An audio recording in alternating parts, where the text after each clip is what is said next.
आज हम आप लोगों को व्याकरण में टॉपिक उपसर्ग पढ़ाएंगे। इसके पहले मैंने आपको एक वीडियो भेज दिया होगा, उसमें आपने देखा होगा, समझा होगा, लेकिन बेसिक नॉलेज आपको पहले से ही पता होगा। आज मैं इसको चैप्टर वाइज आज पढ़ाऊंगी, ठीक है। उपसर्ग, उपसर्ग भाषा के वे सार्थक, ध्यान रखिएगा, सार्थक ना कि निरर्थक, सार्थक लघुतम खंड है। लघुतम मीन्स छोटा, खंड मीन्स टुकड़ा है। सार्थक छोटा टुकड़ा। उपसर्ग भाषा के वे सार्थक लघुतम खंड हैं जो शब्द के आरंभ में लगकर, ये हुआ आपका शब्द आदर, जो शब्द के आरंभ में लगकर नए नए शब्दों का निर्माण करते हैं। नए नए शब्दों का निर्माण करते हैं। कहाँ लगकर? शब्दों के आरंभ में। और क्या होते हैं उपसर्ग? लघुतम खंड होते हैं, छोटे टुकड़े होते हैं। और छोटे टुकड़े कैसे? शब्दों के सार्थक, ना कि निरर्थक। सार्थक मतलब कि वो जो टुकड़े होंगे उनके भी कोई ना कोई अर्थ होते हैं, वही उन्हीं से वो बनेगा। बिना अर्थ के कोई उपसर्ग खंड नहीं होता है, उसका भी अर्थ होगा। जैसे आप आदर शब्द है तो अन, अन उपसर्ग का भी अर्थ होता है, वी उपसर्ग का भी अर्थ होता है, ठीक है। हमेशा जैसे देखिए उपसर्ग और अर्थ लिखा है, तो ये उपसर्ग का ऐसा नहीं है कि आप कोई भी खंड लगा देंगे, कोई भी लघुतम खंड किसी शब्द के सामने जोड़ देंगे, नहीं। ये भी एक नियम है। जैसे अति, अति जिस भी शब्द के प्रारंभ में लगेगा उसका अर्थ अधिक के अर्थ में ही आएगा, ठीक है। तो ये हो गया सार्थक, सार्थक हुआ ना अति, क्योंकि इसका अर्थ निकल रहा है। तो सा अर्थ के साथ सार्थक लघुतम खंड होता है, ठीक है। उपसर्ग भाषा के वे सार्थक, अर्थ के साथ, सार्थक का मतलब होता है अर्थ के साथ। लघुतम माने छोटे, खंड माने टुकड़े होते हैं। जो सार्थक लघुतम खंड होते हैं अर्थात अर्थ के साथ छोटे टुकड़े होते हैं, जो शब्द के छोटे टुकड़े होते हैं, भाषा के छोटे टुकड़े होते हैं, जो शब्द के आरंभ में लगकर नए शब्दों का निर्माण करते हैं, ठीक है। अब जैसे देखिए अति उपसर्ग है, और अति का क्या अर्थ है? हमेशा अधिक के अर्थ में आएगा। देखो अत्यंत, इसका अगर आप अलग करेंगे तो अति और अंत, अत्यंत अति उपसर्ग है। अत्याचार, अतिरिक्त, यहाँ पे रिक्त शब्द है और अति उपसर्ग है। आचार शब्द है, अति उपसर्ग है। अंत शब्द है, अति उपसर्ग है, ठीक है। तो ये हमेशा अधिक के रूप में ही ये शब्द बने हैं, नए शब्द बने हैं, ठीक है। चार शब्द हुआ, आचार शब्द हुआ, अब यहाँ पे अति उपसर्ग लग गया तो कोई नए शब्द बन गए ना। शब्दों के साथ ये सार्थक लघुतम खंड जुड़ करके नए शब्दों का निर्माण करते हैं। तो आचार एक शब्द है और अति उपसर्ग जुड़ जाने से अत्याचार हो गया है, जो नया शब्द बन गया। आचार था पहले, अब अत्याचार हो गया। अतिरिक्त, रिक्त शब्द था, जहां पे नया शब्द वो लघुतम खंड, भाषा का लघुतम खंड जुड़ जाने से अतिरिक्त एक नया शब्द बन गया। अतिक्रमण, चलिए अब इस लाइन का मतलब आई थिंक आप लोग समझ गए होंगे कि भाषा के वे सार्थक लघुतम खंड हैं। उपसर्ग लघु, जो भाषा के आरंभ में लगकर नए शब्दों का निर्माण करते हैं। जैसे अन, आदर, अनादर। दुर्दिन, दुर्दिन, दिन में दुर शब्द लग गया है, ठीक है। और बेईमान, बेईमान, इसका भी अर्थ है, प्रा का भी अर्थ है। प्रहार, प्रहार मारने के लिए अर्थ आता है। असुयोग अर्थात सुंदर, सुंदर के अर्थ में सु उपसर्ग का अर्थ होता है, तो सुयोग अभी आगे हम लोग पढ़ेंगे। हिंदी में 3 प्रकार के शब्द मिलते हैं। अब ध्यान रखिएगा कि हिंदी में 3 प्रकार के शब्द मिलते हैं। कौन कौन से शब्द होते हैं वो? तत्सम, तद्भव तथा अन्य भाषाओं से आगत विदेशी शब्द। 3 हो गया ना। तत्सम शब्द जो हम संस्कृत में ही यूज करते हैं और संस्कृत के शब्द आके हिंदी में यूज होने लग गए हैं, प्रयोग होने लग गए हैं, तो हिंदी जैसे ही लगते हैं, इसको हम तत्सम शब्द कहते हैं, ठीक। संस्कृत के शब्दों को हम तत्सम शब्द कहते हैं। जैसे कर्म, ये एक तत्सम शब्द है। और काम ये तद्भव शब्द है, उससे निकला जो हिंदी वर्ड है उसको हम तद्भव कहेंगे। ठीक है। और अन्य भाषाओं से जो आकर के शब्द बन गए हैं तो वो क्या हो जाएगा कि अन्य भाषाओं से शब्दों को जो आने से वो विदेशी शब्द, आगत शब्द हो जाते हैं। बहुत सारे विदेशी शब्द ऐसे हो गए कि हम लोगों की भाषाओं में यूज होने लग गए, ऐसे लगता है हिंदी ही शब्द है ना। तो हिंदी शब्द तो होते नहीं है, उसको हम आगत शब्द कहते। ठीक है। पहले हम लोगों ने क्या किया, उपसर्ग किसे कहते हैं इसको जाना, फिर सारे उपसर्गों का भी एक सार्थक होते हैं, वो खंड सार्थक होते हैं, इसको जाना। शब्द के पहले लगते हैं और दूसरा शब्द निर्माण करते हैं, इसको जाना। अब हमने क्या कहा कि अब शब्द 3 प्रकार के होते हैं, तत्सम शब्द, तद्भव शब्द और विदेश अन्य भाषाओं से आगत विदेशी शब्द। ठीक है। तत्सम शब्द जो संस्कृत वर्ड होते हैं, तद्भव शब्द जो उससे निकला हिंदी वर्ड वर्जन होता है, हिंदी वर्ड होता है, और अन्य भाषाओं का भी जो हम लोग प्रयोग करते हैं तो उसे आगत शब्द कहते हैं। अब देखिए कि इन तीनों कोटियों के अर्थात प्रकार, कोटि मीन्स प्रकार, शब्दों से मूल शब्द भी है। इनमें मूल शब्द जैसे कर्म, मूल शब्द तत्सम है, काम हिंदी शब्द तद्भव शब्द है, उससे निकला हुआ, कर्म से क्या बन गया है, काम, तो तद्भव उसी से निकला हुआ, तो ये तद्भव है। किससे निकला हुआ, उस संस्कृत शब्द से निकला हुआ ये शब्द क्या बन गया है, काम बन गया है। तथा ईमान, रेल, रेल और हम लोग रेल ही तो यूज करते हैं, लेकिन क्या रेल तद्भव शब्द है, क्या ये हिंदी शब्द है, क्या ये तत्सम शब्द है, नहीं, ये विदेशी शब्द है और इसे यौगिक या व्युत्पन्न शब्द भी है जो मूल शब्दों में उपसर्ग या प्रत्यय जोड़कर बनाए जाते हैं। इस दृष्टि से हिंदी में तीनों ही प्रकार के उपसर्ग प्राप्त होते हैं। 3 प्रकार के, हिंदी में तीनों ही प्रकार के उपसर्ग प्रकार, क्योंकि जब शब्द 3 तरह के मिलते हैं तो उनसे जोड़ करके उपसर्ग भी 3 तरह के, कौन कौन से, तत्सम, तद्भव और आगत या विदेशी शब्द। अब मैंने कहा था कि अब इन्हीं के अनुसार आपके उपसर्ग भी मिलते हैं। तत्सम उपसर्ग वे उपसर्ग हैं जो संस्कृत से हिंदी में आ गए हैं। तत्सम उपसर्ग वे उपसर्ग हैं जो संस्कृत से हिंदी में आ गए हैं, अर्थात उसको हिंदी में ऐसे प्रयोग किया जाता है कि हिंदी और संस्कृत कोई अर्थ ही नहीं, अंतर ही नहीं लगता है, हिंदी में आ गए। संस्कृत में 22 उपसर्ग होते हैं, एक नियम है, संस्कृत में 22 उपसर्ग होते हैं और इन 22 उपसर्ग, और इन 22 उपसर्गों के अपने कोई ना कोई अर्थ होते हैं, और इन उपसर्गों से बने अनेक शब्द हमें हिंदी में मिलते हैं, कुछ शब्दों के उदाहरण नीचे दिए गए हैं। देखिए, अति उपसर्ग, अति अधिक के लिए हमेशा आएगा, ये पढ़ा दिया गया है, अतिशय, अतितम, इस तरह। अधि उपसर्ग, अधि का अर्थ देखिए, सारे लघुतम खंडों का अर्थ है, सार्थक है, ये सार्थक शब्द है, इसका यही अर्थ है कि अधि। देखा, अधि मीन्स ऊपर या श्रेष्ठ, अधिकार, अधिनायक, अधिकार, अध्यादेश, अधि ऊपर या श्रेष्ठ, अध्यक्ष, अधिशुल्क, अध्ययन, अधिपति, ऊपर या श्रेष्ठ, इसका अर्थ होगा अधि का।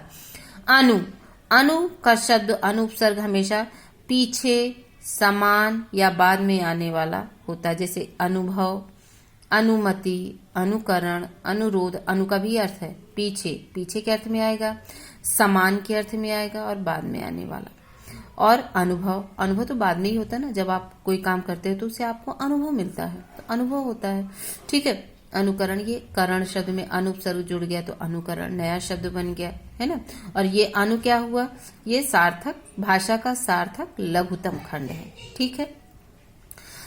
अप मीन्स बुरा या हीन, अपयश, अपमान, अपव्यय, अपशब्द, अपकार, अपशब्द हो गया। अभि सामने या ओर, अभिनय, अभिमुख, अभिज्ञान, अभिमान, अभ्यास, अभियोग, अभिनय, अभिनव, अभी उपसर्ग है ना, तो सामने और ओर के अर्थ में होगा।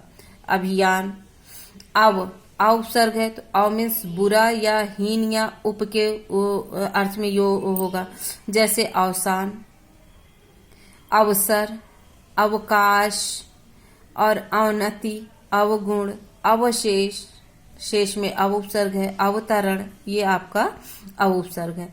आ उपसर्ग, आ का तक या समेत अर्थ होता है। आ उपसर्ग का क्या अर्थ होता है, तक या समेत।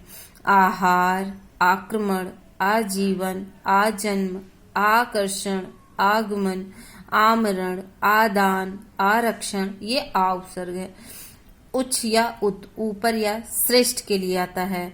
उत्थान, उद्गम, उन्नति, ये सारे शब्द क्या है, ऊपर या श्रेष्ठ अर्थ को ही दिखा रहे हैं। उच्चारण, उल्लंघन, उद्देश्य, उत्तम और उद्घाटन, ये आपके उत उपसर्ग हो गए।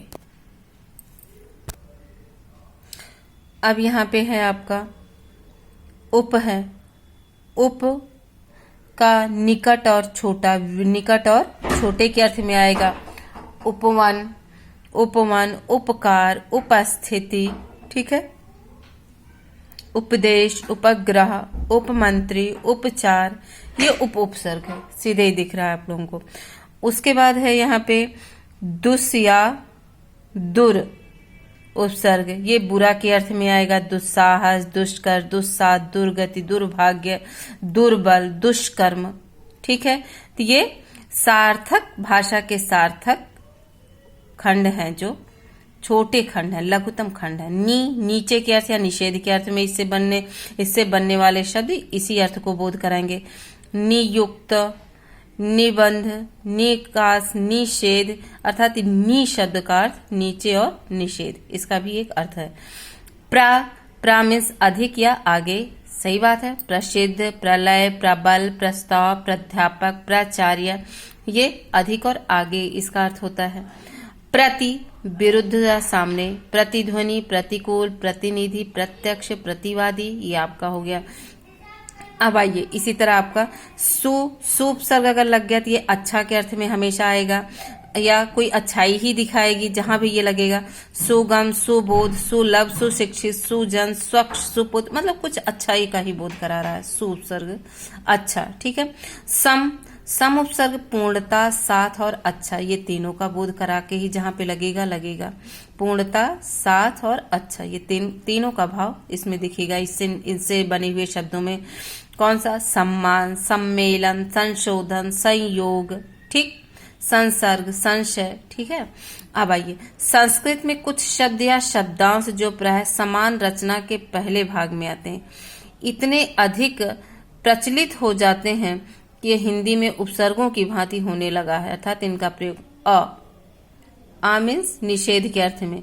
अज्ञान, अभाव, अहिंसा, असुंदर, अधर्म, अकाल, अनुचित, मतलब आ उपसर्ग का अर्थ निषेध, अर्थात किसी बुरे चीज के लिए ही इस आ उपसर्ग से वो शब्द बन जा रहा है, कोई अच्छा अर्थ नहीं बोध करा रहा है आ उपसर्ग का अर्थ।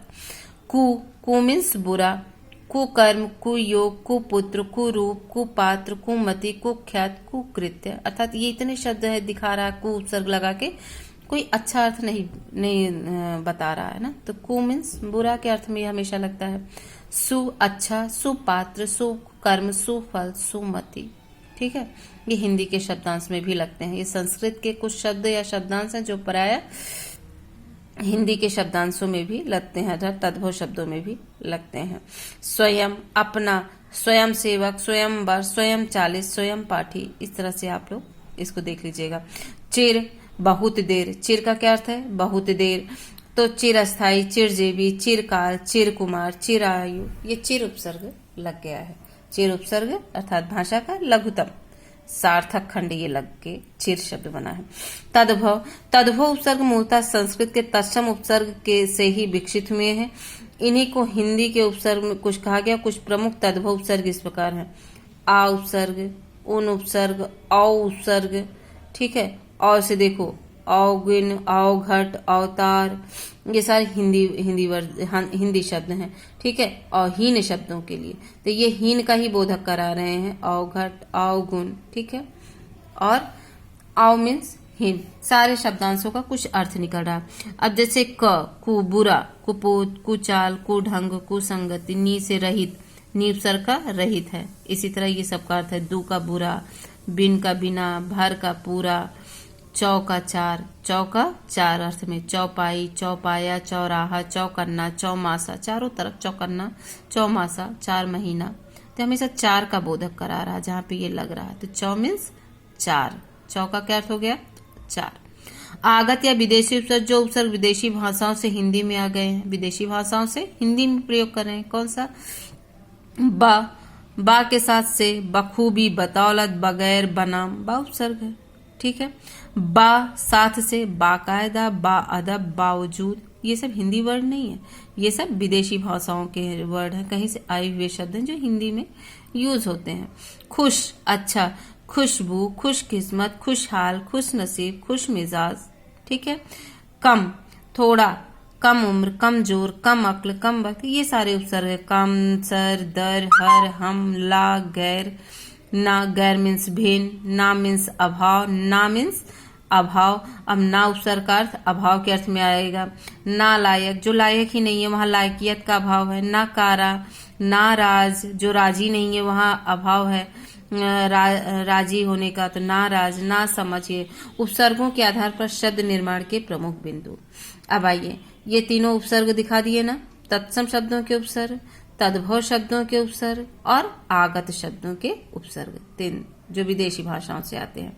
उपसर्ग लगाकर शब्द निर्माण करते समय निम्नलिखित बातों का ध्यान रखना चाहिए। जिस प्रकार का शब्द है उसी प्रकार का उपसर्ग उस शब्द के साथ लगता है। अर्थात अगर तत्सम शब्द के साथ तत्सम उपसर्ग, तद्भव शब्द के साथ तद्भव उपसर्ग का, विदेशी शब्दों के साथ विदेशी उपसर्ग, जैसे सुतत्सम शब्द है, सुतत्सम, ये याद रखने वाली बात होगी। सुतत्सम शब्द है तो ये तत्सम शब्द पुत्र के साथ लगकर सुपुत्र शब्द बनता है, पुत्र के साथ लगकर, ना कि पूत। तद्भव शब्द है के साथ सुपूत नहीं होगा, सपूत होता है, सुपूत नहीं होगा वहां पे, क्योंकि पूत तो तद्भव है, तो इसमें तद्भव उपसर्ग भी लगेगा। इसका मतलब ये है तत्सम शब्दों के साथ तत्सम उपसर्ग और तद्भव उपसर्ग के साथ तद्भव शब्दों के साथ तद्भव उपसर्ग लगता है। ये ध्यान रखने वाली बात है। कभी कभी जब कुछ उपसर्ग भाषा में बहुप्रचलित हो जाते हैं तो कभी कभी साहित्यकार नए नए प्रयोग करने लगते हैं। संस्कृत में सात प्रयुक्त जैसे बेजोड़, अथाह आदि। संस्कृत में निषेधवाची अन उपसर्ग का रूप हिंदी में अन के रूप में, अन उपसर्ग का रूप अन के रूप में परिवर्तित हो जाता है, जैसे अनदेखा, अनजाना, अनकहा, अनसुना। ये उपसर्ग, कुछ उपसर्ग संस्कृत के हैं जो हिंदी में भी हिंदी के रूप में परिवर्तित होकर प्रयोग होने लगते हैं, जबकि ये अन उपसर्ग संस्कृत का उपसर्ग है। 22 उपसर्ग होते हैं, पहले ही मैंने बता दिया था। तत्सम उपसर्गों में कुछ उपसर्ग ऐसे भी हैं जिनके एक से अधिक रूप मिलते हैं, जैसे दूर, दुस, दुष, अर्थात इन सब के एक से अधिक रूप में इनके एक से अधिक अर्थ भी निकलते हैं। ठीक है। दुस, दुष आदि जो निम्नलिखित विवरण के अनुसार ही लगते हैं, जैसे दुर उपसर्ग दुर्लभ, दुर्गुण, दुर्योग। ठीक। दुस उपसर्ग दुस्साहस, दुस्साध, दुस्तर। दुष उपसर्ग, अब देखिए सा अंतर है, 3 शाह होते हैं ना, तालब्बी शाह और खटकोण वाला शाह और शलजम वाला शाह, है ना। तो ये तीनों शाह के अलग अलग है। दुष्चरित्र, दुश्चिंता, दुष्कर, दुष्कर्म, दुष्प्राप्य, चा आदि ध्वनियों के पूर्व लगते हैं ये वाले दुष उपसर्ग। ये देखिए, ध्यान से देखिए। और ये का और पा घोष आती है, अर्थात ये वाले, ये खटकोण वाले शाह, ये दंती सा, ये दंती सा कहाँ पे लगते हैं, सा और ता, अघोष ध्वनियों के पूर्व। दुस्साहस, दुस्साध, दुस्तर। ठीक है। ये आपका उपसर्ग हो गया। आप इसको पहले पढ़िएगा ध्यान से, और इससे संबंधित आपकी बुक में जो प्रश्न उत्तर हैं इसको करने की कोशिश करिएगा।